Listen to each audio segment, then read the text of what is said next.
Electronic এবং print মিডিয়ার প্রিয় সাংবাদিক ভাই বোনেরা, আসসালামু আলাইকুম। আপনারা অবগত আছেন যে গত 12 ডিসেম্বর 2025 ইনকিলাব মঞ্চের মুখপাত্র মহানগর গোয়েন্দা পুলিশ এই মামলার তদন্তভার পাওয়ার সঙ্গে সঙ্গে আন্তরিকতা এবং নিষ্ঠার সহিত সর্বোচ্চ পেশাদারিত্বের সহিত আমি বলবো যে মামলার রহস্য উদ্ঘাটন এবং আসামি সহ অন্যান্য কার্যক্রম পরিচালনা করে। এই ক্ষেত্রে আমাদের অন্যান্য আইন শৃঙ্খলা এই মামলা তদন্ত ক্ষেত্রে সহযোগিতা করেছে। তাদের একটাই ছিল যে এই হাদি হত্যার ন্যায় বিচার যেন নিশ্চিত হয়। আমি প্রিন্ট এবং ইলেকট্রনিক মিডিয়ার সাংবাদিক ভাইদের নিকট কৃতজ্ঞ যে আপনারা বস্তুনিষ্ঠ সংবাদ পরিবেশনের মাধ্যমে আমাদেরকে অনেক তথ্য উপাত্ত দিয়েছেন, যার ফলে আমি এই সময়ের ভিতরে তদন্ত কাজ সম্পন্ন করতে পেরেছি। তদন্তকালে যেটা প্রকাশ পেয়েছে যে শহীদ শরীফ ওসমান হাদি বর্তমান প্রেক্ষাপটের রাজনৈতিক অঙ্গনে অতি পরিচিত ব্যক্তিত্ব ছিলেন। তিনি ইনকিলাব মঞ্চের মুখপাত্র হিসেবে ভিন্ন ধর্মী রাজনৈতিক ধারার সূচনা। আমাদের রাজনীতির পরিচয় ভিকটিমের পূর্ববর্তী বিভিন্ন রাজনৈতিক বক্তব্য থেকে তদন্তে প্রকাশ পায় যে রাজনৈতিক প্রতিহিংসার কারণে শরীফ ওসমান হাদি ওরফে ওসমান গনিকে গুলি করে হত্যা করা হয়।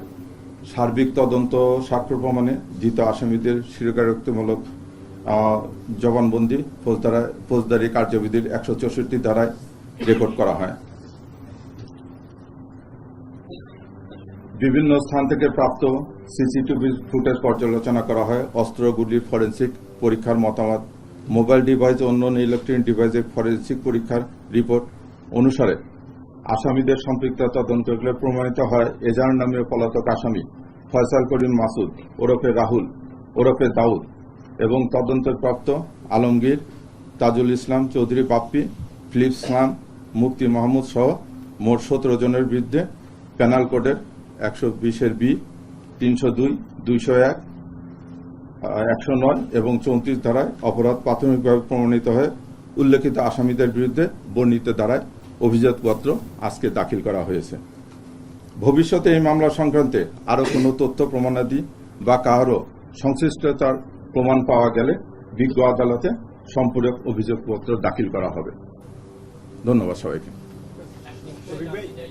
আমরা একটু প্রশ্ন নিব, তবে একজন করে প্লিজ, আর প্রাসঙ্গিক প্রশ্ন করবেন এবং টু দ্য পয়েন্ট, আর একজন একটা বেশি প্রশ্ন করবেন। ধন্যবাদ। আমি প্রশ্ন করবো। আমি সাংবাদিক এর মধ্যে ফয়সাল ভিডিও বার্তায় 3টা ভিডিও বার্তা দিয়েছে দেশের বাইরে থেকে, সেগুলো এআই না, এটা মোটামুটি নিশ্চিত।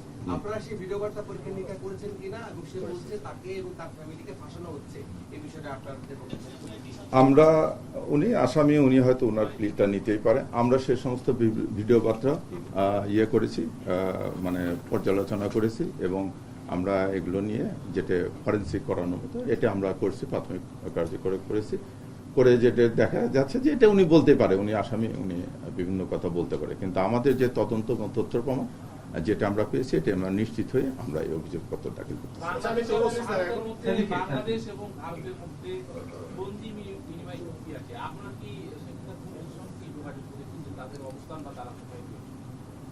না। এগুলো এখন ইয়ের ব্যাপার। এটা ধরেন চার্জশিট হয়ে গেছে, এখন উনি অভিযোগ দাখিল হবে। আদালত তাকে অভিযুক্ত করার পর আপনারা জানেন যে চার্জ গঠন হবে। চার্জ গঠন হওয়ার পর এই প্রক্রিয়া যাওয়ার পর তারপরে আমরা নিশ্চিত হওয়ার পর তারপরে হয়তো এই করেসপন্ডেন্সগুলো করবে। এটা রাষ্ট্রীয় অন্য সংস্থা করবে।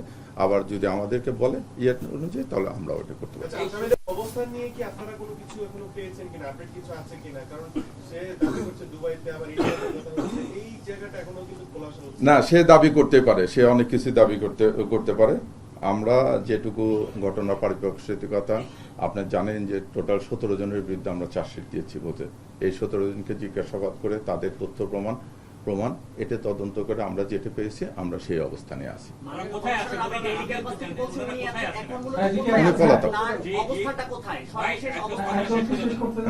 উনি পলাতক, আমাদের নিকট উনি পলাতক। কোথাও না, এটা জানলে তো আমি ধরে নিয়ে আসতাম।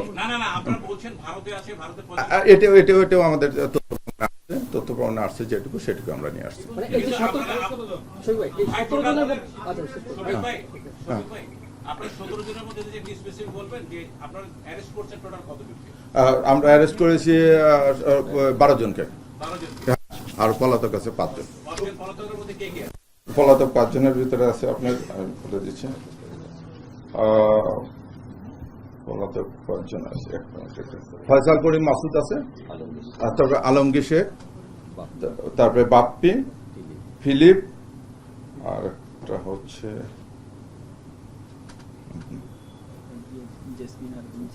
জেসমিন, ওর বোন, ফয়সালের বোন, ফয়সালের বোন জামাই, তারপরে যে বাপ্পি ওয়ার্ড কমিশনার, ফিলিপ, আর একটা হচ্ছে কবির, তো সরি কবির না, আরে ভাই কথাটা শেষ হয়নি তো।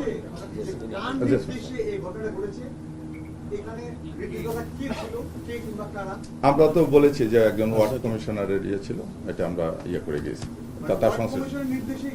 তার সংশ্লিষ্টতা আছে। তাজুল ইসলাম বাপ্পি, তাজুল ইসলাম বাপ্পি। শফিক ভাই, উনি যে ফয়সাল যে দুবাই আছে, আপনারা একটা ফরেনসিক করেছেন, ওর ওই যেটা ভিডিও বার্তা, সেটা কি সঠিক বার্তা? ফরেনসিক করে সঠিক বার্তা প্রমাণ পেয়েছেন? এখনো রেজাল্ট আসেনি, রেজাল্ট এখনো পাইনি, তবে আমরা মোটামুটি নিশ্চিত হয়েছি যে প্রাথমিকভাবে যেটা জানা গেছে যে ওই তারাও ভিডিও বার্তাটা আছে, কিন্তু অবস্থানটা ইয়েতে না। হ্যাঁ, আরেকটা জিনিস হচ্ছে যে দুবাই না, উদ্ধার করেছেন, ওটার সিআইডির ফরেনসিক রিপোর্ট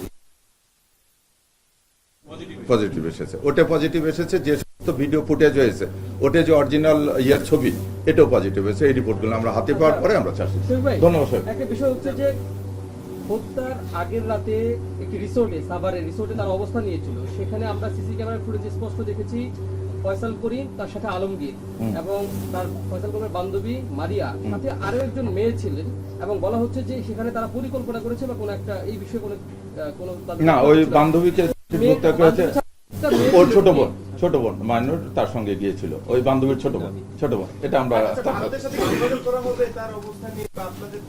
এটা আদালতে গিয়েছে, বিচার কার্য শুরু হলে পরবর্তী কার্যক্রম অবশ্যই গ্রহণ করা হবে, নেওয়া হবে। কিন্তু আপনারা বলেছিলেন মেঘালয় দুজনকে অ্যারেস্ট করেছে, পশ্চিমবঙ্গ পুলিশ অ্যারেস্ট করেছে, এই যে বক্তব্যগুলো সবই সত্য। ওরা কি অস্বীকার করতেছে? ওরা বিভিন্ন মাধ্যমে ওরা অস্বীকার করেছে। এখন এতে তো আমরা একটা রাষ্ট্রের ইয়ে নিয়ে আমরা বলতে চাচ্ছি না, আমরা আমাদের তদন্তে যেটুকু পেয়েছি সেটুকু নিয়ে আমরা মানে ওই মেঘালয় অ্যারেস্ট হয়েছে। এটা আমরা জানতে পেরেছি, এটা তো স্যার আগে বলে গেছে। জি। যেই কাউন্সিলর সে হাদিকে কেন মারতে বলছে ফয়সালকে, বা ফয়সাল কেন মারছে? বললাম তো যে রাজনীতি কি আছে, বলছি না রাজনৈতিক দ্বন্দ্বটা আছে। এই তো বললাম না যে ফয়সাল একটা ইয়ে কি বলে ওসমান হাদি একটা নতুন রাজনীতি গিয়ে শুরু না, এখন পর্যন্ত পেয়েছি। এরপর পরে যদি পাওয়া হয়, আমি বলেছি আপনাদেরকে যে যদি আসামি অ্যারেস্ট বা আসামি নিয়ে আসার পর বা যে কোনো তথ্য প্রমাণ পেলে এটা পরিপূরক অভিযোগপত্র দাখিলের ইয়ে আছে, আমরা এটা করব। ধন্যবাদ। আজকে আমাদের সংবাদ সম্মেলন এখানে শেষ। ধন্যবাদ সবাইকে। আসসালামু আলাইকুম। আসসালামু আলাইকুম। থ্যাংক ইউ শহীদ ভাই, থ্যাংক ইউ। Thank you.